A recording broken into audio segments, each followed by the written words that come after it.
करोड़पति से शिव भक्त, हर हर महादेव के नारों से गूंज उठा जापान। जी हाँ दोस्तों, टोक्यो की चमकती सड़कों पर चलने वाला एक करोड़पति जिसके पास था ब्यूटी स्टोर्स का साम्राज्य, वो अचानक भारत की मिट्टी पर नंगे पैर कांवड़ उठाए हर हर महादेव के जयकारे लगाते हुए क्यों चल रहा है?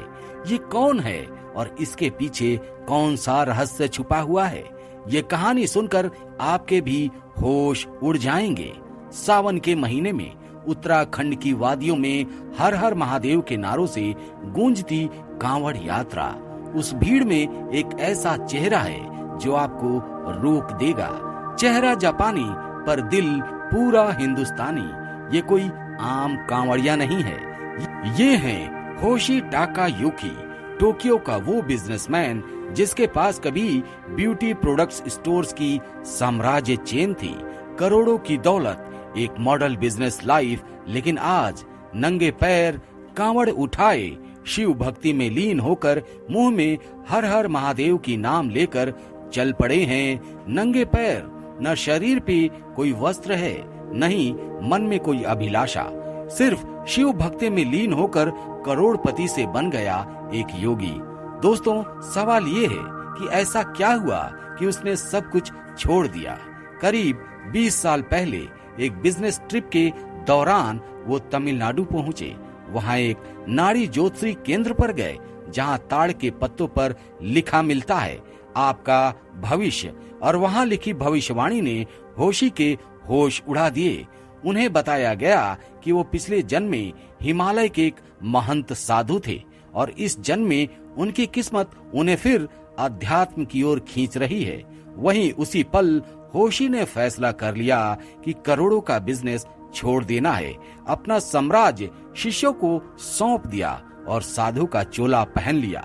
अब वो हैं बालाकुंभ गुरुमणि। आज उनका घर टोक्यो में सिर्फ एक घर नहीं है, बल्कि एक जीवित मंदिर बन चुका है।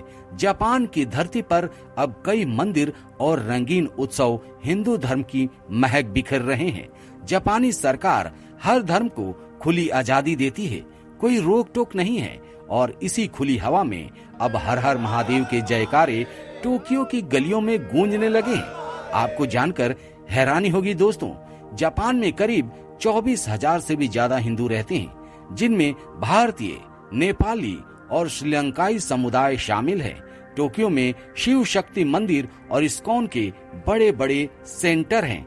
ओसाका और योकोहामा जैसे शहरों में भी भारतीय मंदिर और त्योहार धूमधाम से मनाए जाते हैं। Happy Diwali, happy Diwali, happy Diwali. हर साल योकोहामा में दिवाली फेस्टिवल मनाया जाता है, जहां 2 लाख से ज्यादा जापानी और भारतीय इकट्ठे होकर रंग बिरंगे कपड़ों में नाचते हैं, भारतीय व्यंजनों का स्वाद लेते हैं और दीपों की रोशनी में शहर जगमगा उठता है।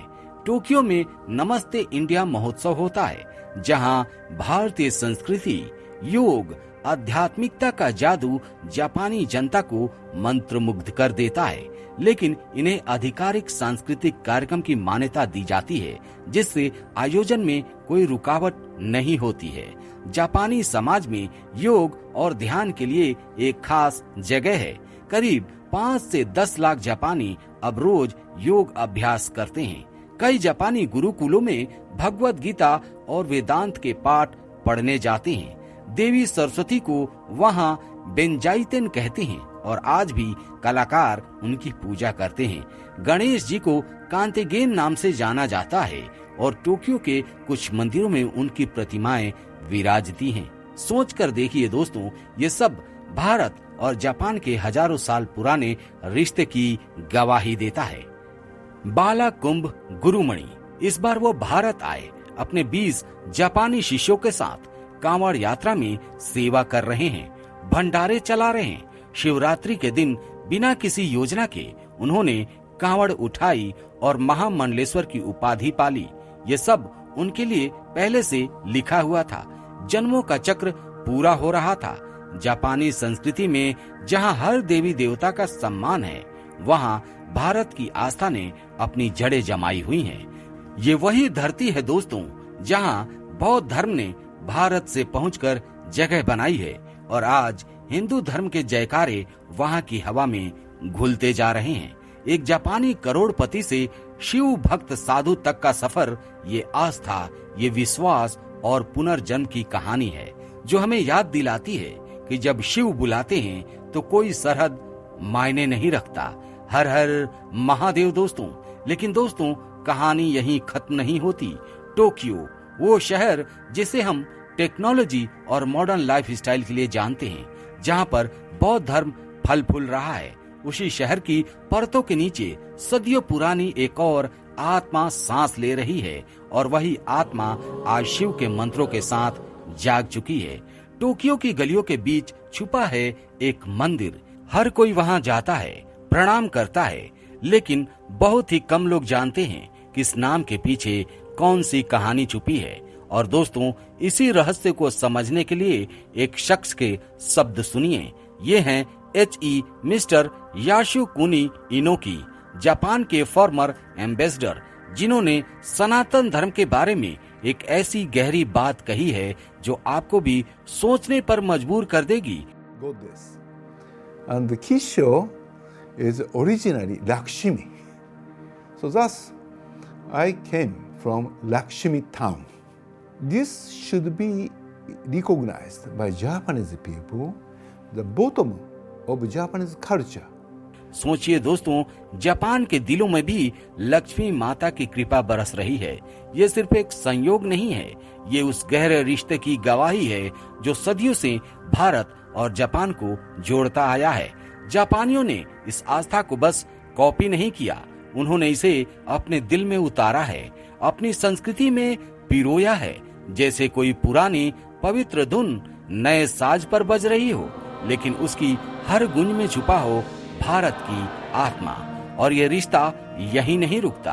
अगर आप जापान के किसी पुराने टॉम तक जाएं, वहां पत्थरों पर खुदे मिलेंगे अजीब से अक्षर, अक्षर जिन्हें कोई जापानी पढ़ नहीं सकता, लेकिन हर भारतीय पहचान लेगा। सदियों पहले किसी साधु ने इन्हें वहां अंकित किया था और आज भी वो पत्थर वहीं खड़े हैं, मानो हवा में धीरे धीरे कह रहे हों, भारत और जापान दो देश नहीं, एक ही आस्था के दो छोर हैं। शायद यही कड़ी है, यही गहरी जड़ें थीं जिन्होंने बालाकुंभ गुरुमणि के दिल को खींच लिया। जब उन्होंने जापान में मंदिर बनवाया तो वो सिर्फ एक इमारत नहीं बना, वो सदियों से टूटी हुई कड़ी वो फिर से जोड़ रहे थे। और आज जब टोक्यो की हवा में हर हर महादेव की गूंज उठती है तो लगता है जैसे ये गूंज हमेशा से वहीं किसी कोने में इंतजार कर रही थी। दोस्तों, अगर कहानी अच्छी लगी तो लाइक करो, शेयर करो, समय चक्र को सब्सक्राइब करना बिल्कुल मत भूलिएगा। और हाँ, अगली वीडियो में हम आपको दिखाने वाले हैं एक और अद्भुत आध्यात्मिक सफर। दोस्तों, आप समय चक्र देख रहे हैं। अगर आपको भी लगता है कि जापान में हिंदू धर्म का परचम लहराएगा तो नीचे कमेंट में लिखिए हर हर महादेव।